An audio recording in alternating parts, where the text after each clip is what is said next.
بسم اللہ الرحمن الرحیم خلقکم من نفس واحدہ ثم جعل منها زوجها وأنزل لكم من الأنعام ثمانية أزواج يخلقكم في بطون أمهاتكم خلقا من بعد خلق في ظلمات ثلاث ذلكم الله ربكم له الملك لا إله إلا هو فأنى تصرفون۔ اللہ جل شانہ نے تمہیں ایک انسان سے پیدا کیا ہے۔ جو پہلے انسان تھے ان کی بیوی کو انہی سے بنایا ہے، اور تمہارے لیے 8 قسم کے جانور بنائے ہیں جن سے تم فائدہ اٹھاتے ہو، اور وہ تمہیں تمہاری ماؤں کے پیٹوں میں بناتا رہا، ایک کیفیت کے بعد دوسری کیفیت میں، اور یہ سارا سلسلہ 3 اندھیروں میں ہوا، اور یہی اللہ تم سب کا رب ہے، اسی کی بادشاہت ہے، اس اللہ کے علاوہ اور کوئی معبود نہیں ہے، پس تم کہاں پھرے جا رہے ہو۔ سورہ زمر کی آیت نمبر 6 تلاوت ہوئی ہے۔ گزشتہ آیات کی طرح اس آیت کریمہ میں بھی اللہ سبحانہ و تعالی نے اپنی قدرت کو بیان فرمایا ہے۔ گزشتہ آیات میں اللہ جل شانہ نے زمین و آسمان کی تخلیق کی طرف متوجہ فرمایا، سورج اور چاند کے نظام میں غور و فکر کرنے کی دعوت دی، اور فرمایا کہ یہ سب چیزیں ایک رب کا پتہ دیتی ہیں، یہ سب چیزیں ایک رب کی طرف انسان کو متوجہ کرتی ہیں۔ اس آیت کریمہ میں اللہ جل شانہ فرماتے ہیں کہ تم اپنی ہی تخلیق میں غور کر لو، جیسا کہ سورہ والذاریات میں اللہ نے فرمایا وَفِي أَنفُسِكُمْ أَفَلَا تُبْصِرُونَ، اپنے جسم میں اگر تم غور کرو گے تو تم اپنے رب کی قدرت کو ماننے پر مجبور ہو جاؤ گے، اپنے جسے میں اگر غور کرو گے تو رب کو پہچاننے میں آسانی ہوگی، اپنے وجود میں اگر غور کرو گے تو رب کی طاقت، رب کی قدرت کو تسلیم کرنے پر مجبور ہو جاؤ گے۔ اللہ فرماتے ہیں خَلَقَكُم مِّن نَفْسٍ وَاحِدَةٍ، ہم نے تم سب کو ایک انسان یعنی آدم علیہ السلام سے بنایا ہے۔ آدم علیہ السلام انسانیت کے سلسلے میں پہلے انسان ہیں جنہیں اللہ تعالیٰ نے اپنے ہاتھوں سے بنایا ہے۔ فَخَلَقْتُ بِيَدَيَّ، ہم نے آدم کو اپنے ہاتھ سے خلق کیا ہے، اپنے ہاتھ سے بنایا ہے، اور اتنا خوبصورت اور اتنا حسین بنایا ہے خَلَقْنَا الْإِنسَانَ فِي أَحْسَنِ تَقْوِيمٍ، کہ ہم نے پھر وہ سانچہ ہی نہیں بنایا جس میں انسان کو ہم نے خلق کیا تھا، اتنا خوبصورت انسان ہم نے بنایا ہے۔ اور پھر فرمایا ثم جعل منها زوجها، آدم کی زوجہ، آدم کی بیوی یعنی اماں حوا کو ہم نے آدم ہی سے پیدا کیا۔ روایات میں آتے ہیں کہ اللہ سبحانہ و تعالی نے اماں حوا کو آدم علیہ السلام کی بائیں پسلی سے پیدا فرمایا، اور اسی لیے لکھا ہے کہ عورت یہ بائیں پسلی سے پیدا ہوئی ہے، اس پر زیادہ سختی نہ کرو، اگر زیادہ سختی کرو گے تو یہ ٹوٹ جائے گی، اسے بڑے پیار سے، بڑے طریقے سے، بڑے سلیقے سے انسان اس کو چلائے تو یہ اپنی جان دینے سے بھی دریغ نہیں کرتی ہے، لیکن شرط یہ ہے کہ طریقے اور سلیقے سے چلا جائے۔ پھر اللہ سبحانہ وتعالی فرماتے ہیں وَأَنزَلَ لَكُم مِّنَ الْأَنْعَامِ ثَمَانِيَةَ أَزْوَاجٍ، ہم نے 8 قسم کے جانور، حلال جانور تمہارے لیے بنائے ہیں۔ ان میں جو بڑے جانور ہیں تم ان پر سواری بھی کرتے ہو، ان کا گوشت بھی کھاتے ہو، جو چھوٹے جانور ہیں تم ان کا گوشت بھی کھاتے ہو، ان کا دودھ بھی پیتے ہو، ان کے بال بھی استعمال کرتے ہو۔ جیسے اس دن میں نے عرض کیا تھا کہ کوئی چیز ایسی نہیں ہے جو ضائع ہوتی ہو، حتیٰ کہ خون تک ضائع نہیں ہوتا ہے، ان کی انتڑیاں تک ضائع نہیں ہوتی ہیں، ان کے جسم سے نکلنے والی چربی وہ تک ضائع نہیں ہوتی ہے۔ اللہ تعالیٰ نے ایسا بہترین نظام بنایا ہے۔ یہاں اللہ تعالیٰ نے 8 کے عدد کو ذکر فرمایا ہے کہ ہم نے تمہارے لیے 8 چوپاؤں کو بنایا ہے، 8 جانوروں کو بنایا ہے۔ علماء کرام نے لکھے ہیں وہ 8 جانور یہ ہیں: اونٹ اور اس کا مادہ یعنی اونٹنی، اور دوسرا بھینس اور اس کا نر جسے ہم بیل کہتے ہیں، 4 ہو گئے۔ 5واں بھیڑ اور دمبا، 6 ہو گئے۔ 7واں اور 8واں بکرا اور بکری۔ 4 بڑے جانور جن پر سواری بھی کی جاتی ہے، مال برداری کے کام بھی آتے ہیں، اور انسان ان کا گوشت بھی کھاتا ہے، اور 4 چھوٹے جانور جن کا گوشت بھی کھایا جاتا ہے، جن کا دودھ بھی استعمال کیا جاتا ہے۔ اللہ سبحانہ وتعالی نے فرمایا کہ کیا یہ ساری چیزیں میری وحدانیت پر، میری قدرت پر، میرے طاقتور ہونے پر تمہیں مجبور نہیں کر رہی ہیں کہ ان چیزوں میں تم غور و فکر کرو، تمہیں اپنے رب کے تعارف کا پتہ چلے گا، تم اپنے رب کو پہچانو گے۔ پھر آگے اللہ سبحانہ وتعالی فرماتے ہیں یخلقکم فی بطون امہاتکم، وہ رب تو وہ ہے جس نے تمہیں تمہاری ماؤں کے پیٹوں میں بنایا ہے، اور اس طرح بنایا ہے خلقا من بعد خلق، ایک کیفیت کے بعد دوسری کیفیت میں لے کے آیا ہے، فی ظلمات ثلاث، اور یہ کام 3 اندھیروں میں ہوا ہے، 3 پردوں میں ہوا ہے۔ اب یہ ذرا اس کی تفصیل سنیے، ایسے ہی نہیں آپ صلی اللہ علیہ وسلم نے فرمایا الجنت تحت اقدام الامہات، جنت ماں کے قدمے کے نیچے ہے، ایسے نہیں آپ نے فرمایا۔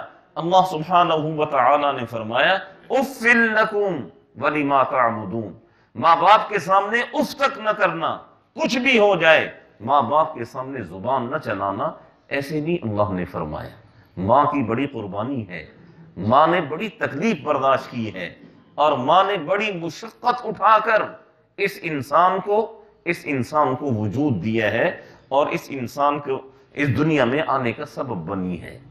اللہ تعالیٰ فرماتے ہیں یخلقکم فی بطون امہاتکم، اللہ تعالیٰ نے تمہیں تمہاری ماؤں کے پیٹوں میں بنایا ہے، خلقا من بعد خلق، ایک کیفیت کے بعد دوسری کیفیت میں۔ وہ کیفیات کیا ہیں؟ قرآن مجید کے مختلف مقامات پر اللہ نے فرمایا ثم جعلناہ نطفہ فی قرار مکین، سب سے پہلے تو پانی کا ایک گندا قطرہ، پانی کے ذریعے سے ہم نے تجھے وجود دیا، باپ کا گندا نطفہ ماں کے رحم کے اندر گیا، اور وہ 40 دن پڑا رہا۔ 40 دن کے بعد ثم خلقنا النطفة علقہ، پھر وہ آہستہ آہستہ جمع ہوئے خون کی شکل اختیار کرتے ہیں۔ پھر 40 دن کے بعد وہ جمع ہوا خون آہستہ آہستہ آہستہ گوشت کے لوتھڑے کی شکل اختیار کرتے ہیں۔ پھر وہ آہستہ آہستہ 40 دن کے بعد پھر وہ ہڈیوں کی صورت میں آتا ہے۔ پھر 40 دن کے بعد ان ہڈیوں پر گوشت چڑھایا جاتا ہے۔ پھر 40 دن کے بعد اللہ تعالیٰ انسان کے وجود کو مکمل فرماتے ہیں۔ پھر 40 دن کے بعد انسان کے وجود میں روح پھونکی جاتی ہے۔ پھر اس کے بعد یہ سلسلہ چلتا ہے، اندر ہی اندر 3 اندھیروں میں اللہ تعالیٰ انسان کی خوراک کا بھی انتظام فرماتے ہیں، انسان کے پینے کا بھی انتظام فرماتے ہیں، انسان کے سانس لینے کا بھی انتظام فرماتے ہیں، اور یہ سارا کام خلقا من بعد خلق، یہ ایک کیفیت کے بعد دوسری کیفیت، فی ظلمات ثلاث، یہ تین اندھیروں میں، تین پردوں میں ہو رہا ہے۔ ایک پردہ وہ ماں کا رحم ہے، جہاں جا کر نطفہ ٹھہرتا ہے اور جہاں سے انسان کے وجود کی ابتدا ہوتی ہے، اور دوسرا پردہ جب بچہ پیدا ہوتا ہے تو وہ ایک جھلی کے اندر لپٹا ہوا ہوتا ہے، اسے اللہ تعالیٰ نے دوسرا پردہ فرمایا، اور تیسرا پردہ یہ ماں کا پیٹ ہے۔ اللہ تعالیٰ فرماتے ہیں ان تین پردوں کے اندر ہم نے تمہاری پرورش کی ہے، ان تین پردوں کے اندر تدریجی مراحل سے ہم نے گزارا ہے۔ اگر اللہ سبحانہ وتعالی چاہتے، جس طرح اللہ سبحانہ وتعالی اپنی دیگر مخلوقات کو کن فرماتے ہیں وہ چیز وجود میں آ جاتی ہے، ماں کے ساتھ بھی اللہ جل شانہ ایسا ہی سلسلہ رکھ سکتے تھے، لیکن اللہ نے ایسا نہیں کیا۔ اللہ نے تدریجی مراحل سے گزارا ہے تاکہ ماں یکدم جب بوجھ اٹھائے گی تو وہ بوجھ اٹھانے کے قابل نہیں ہوگی، آہستہ آہستہ اس بوجھ کو اللہ نے بڑھایا ہے تاکہ ماں اس بوجھ کو اٹھانے کی طاقت اور ماں اس بوجھ کو اٹھانے کی سکت وہ رکھتی ہو۔ اللہ نے قرآن مجید میں کیا فرمایا؟ وَوَصَّيْنَا الْإِنسَانَ بِوَالِدَيْهِ إِحْسَانًا، ہم انسان کو اس چیز کا حکم دیتے ہیں اپنے والدین کے ساتھ اچھا سلوک کرو۔ آج ہم نماز بھی پڑھیں گے، حج بھی کریں گے، عمرے بھی کریں گے، زکوٰۃ بھی دیں گے، خیرات بھی کریں گے، لیکن ہمارے دلوں میں ماں باپ کی محبت نہیں ہوگی۔ ہم سے بڑا حاجی کوئی نہیں ہوگا، ہم سے بڑا نمازی کوئی نہیں ہوگا، لیکن ہمارے گھروں میں ہمارے ماں باپ ذلیل ہو رہے ہوتے ہیں، اور ہم پتہ نہیں کہاں جا کر اپنی نیکیاں اور اپنی دعائیں قبول کروانے کے لیے مارے مارے پھر رہے ہوتے ہیں۔ ایک بزرگ کے پاس کوئی شخص گیا، اس نے کہا جی حضرت میرے لیے دعا فرمائیں، تو انہوں نے فرمایا کہ ماں باپ زندہ ہیں؟ وہ کہنے لگے جی زندہ ہیں۔ تو فرمایا جا کر اپنی ماں سے دعا کرواؤ، جا کر اپنے باپ سے دعا کرواؤ، ان سے بڑا بزرگ اس وقت تمہارے سامنے اور کوئی نہیں ہے۔ اللہ تعالیٰ فرماتے ہیں ہم نے انسان کو حکم دیا ماں باپ کے ساتھ اچھا سلوک کرنے کا، ہم نے ماں باپ کو حکم دیا، ہم نے انسان کو حکم دیا اپنے ماں باپ کے ساتھ نیکی کے برتاؤ کو کرنے کا۔ حملتہ امہ کرہا ووضعتہ کرہا، ماں نے بوجھ کے اوپر بوجھ اٹھایا ہے۔ حملتہ امہ وہنا علی وہن، ماں نے تکلیف کے اوپر تکلیف اٹھائی ہے۔ آپ صلی اللہ علیہ وسلم نے فرمایا الجنہ تحت اقدام الامہات، جنت ماں کے قدموں کے نیچے ہے۔ ایک صحابی رضی اللہ عنہ حاضر خدمت ہوئے، انہوں نے عرض کیا اللہ کے رسول میں نے اپنے کندھوں پر اٹھا کر اپنی ماں کو بیت اللہ کا طواف کروایا ہے، کیا میں اپنی ماں کا حق ادا کر چکا؟ آپ صلی اللہ علیہ وسلم نے فرمایا بڑا بیوقوف آدمی ہے، تو حق ادا کرنے کی بات کرتا ہے۔ وہ ایک ٹھنڈی رات جب تو نے پیشاب کیا بستر پر، ماں نے تجھے اٹھایا اور خشک جگہ پہ سلایا، اور خود تیرے اس پیشاب والی جگہ پر ٹھنڈی رات کے اندر آ کر سوئی، تو اس رات کے ایک لمحے کا حق ادا نہیں کر سکتا، اور تو سمجھتا ہے کہ میں نے اپنی ماں کا حق ادا کر دی۔ آپ صلی اللہ علیہ وسلم کے پاس ایک نوجوان آئے اور اس نے آ کر کہا اللہ کے رسول میرے والد میری اجازت کے بغیر میرا مال خرچ کر دیتے ہیں۔ یہ ایک لمبا واقعہ ہے، میں انشاءاللہ پھر کبھی یہ تفصیلاً یہ واقعہ عرض کروں گا۔ تو وہ والد بھی صحابی رسول تھے، اور وہ جو شکایت لے کر آئے تھے وہ بھی صحابی رسول تھے۔ انہوں نے آ کر کہا اللہ کے رسول میرے والد میری اجازت کے بغیر میرا مال خرچ کر دیتے ہیں، مجھ سے پوچھتے تک نہیں ہیں۔ اور وہ جو والد تھے انہیں بھی اس چیز کا پتہ چل گیا کہ یہ میری اولاد، میرا بیٹا، یہ میری شکایت لے کر آپ صلی اللہ علیہ وسلم کے پاس گیا ہے۔ تو اس والد کو بڑی تکلیف اور بڑی اذیت ہوئی، اور اس والد نے دل ہی دل میں چند ایسی باتیں، ایسے اشعار کہے جو اللہ سبحانہ وتعالی کو بہت پسند آئے، اور اللہ سبحانہ وتعالی نے حضرت جبرائیل کو بھیجا کہ جاؤ فوراً آپ صلی اللہ علیہ وسلم کے پاس، یہ شخص ابھی آپ صلی اللہ علیہ وسلم کے پاس جائے گا۔ چنانچہ وہ باپ آپ صلی اللہ علیہ وسلم کے پاس گیا، اور اس نے جا کر ساری صورتحال بتائی کہ اللہ کے رسول میرے بیٹے نے آج یہ شکایت آپ سے کی ہے۔ تو جبرائیل نے آ کر اللہ کے رسول سے کہا کہ اللہ کے رسول اس سے پوچھئے کہ تو نے دل ہی دل میں کیا کہا تھا، تو نے دل ہی دل میں کیا کہا تھا؟ تو آپ صلی اللہ علیہ وسلم نے اس سے فرمایا کہ بتاؤ، جب تجھے پتا چلا کہ تیرا بیٹا شکایت لے کر گئے ہے تو نے دل ہی دل میں کیا کہا تھا؟ تو اس شخص نے پھر وہ جو کچھ کہا تھا دل ہی دل میں، وہ آپ صلی اللہ علیہ وسلم کو بتایا، تو آپ نے اس کے بیٹے کو بلایا۔ پوری سیرت تواریخ کا آپ مطالعہ کریں، سیرت کی ساری کتابوں کو آپ چھان دیں، آپ کو ایک واقعہ ایسا نہیں ملے گا جس میں آپ صلی اللہ علیہ وسلم نے کسی کا گریبان پکڑا ہو، ایک واقعہ بھی ایسا نہیں ملے گا۔ لیکن اس نوجوان کا، اس لڑکے کا آپ صلی اللہ علیہ وسلم نے گریبان پکڑا، اور آپ نے فرمایا یہاں گریبان سے پکڑا، کھڑا کر دیا آپ نے، اور فرمایا کہ جا دفع ہو جا یہاں سے، انت ومالک لابیک، تو بھی اپنے باپ کی ملکیت ہے اور تیرا مال بھی اس کی ملکیت ہے۔ اولاد کی کیا حیثیت ہے ماں باپ کے سامنے؟ جس ماں باپ کے نطفے سے اس نے وجود پکڑا، آج اسی کو آنکھیں نکالتی ہے یہ اولاد، اور اس اولاد کے لیے تباہی ہے، بربادی ہے، ہلاکت ہے اس اولاد کے لیے جو اپنے ماں باپ کا احترام نہیں کرتی ہے۔ ماں باپ کی تکلیفوں کو دیکھو، ماں باپ کی اذیتوں کو دیکھو، باپ کے پسینے کے خون، پسینے کا ایک قطرے کا حق یہ اولاد ادا نہیں کر سکتی ہے۔ اور آج یہ اولاد کہتی ہے کہ ہم جیسا کوئی ہے نہیں، اگر 4 ٹکے 4 پیسے کسی کے پاس آ جائیں وہ ہر کسی کو ذلیل کر کے رکھ دیتے ہیں۔ یہ پیسے کو کیا چیز سمجھا ہوا ہے آپ نے؟ یہ تو کنجروں کے پاس بھی ہوا کرتا ہے، یہ تو دلوں کے پاس بھی ہوا کرتا ہے، بغیرت لوگوں کے پاس بھی ہوا کرتا ہے۔ پیسوں کے لیے ماں باپ کو ذلیل کر دیا، پیسوں کے لیے بڑے بہن بھائیوں کو ذلیل کر دیا، بالکل انسانیت سے گر چکے ہیں۔ اللہ تعالیٰ نے اس چیز کی بڑی سختی سے مذمت فرمائی ہے، اور یہ قرآن مجید میں جا بجا ماں باپ کے احترام کا جو اللہ نے حکم دیا ہے یہ ایسے نہیں دیا ہے۔ آج ماں باپ کا احترام کریں گے، کل اولاد ہمارا احترام کرے گی۔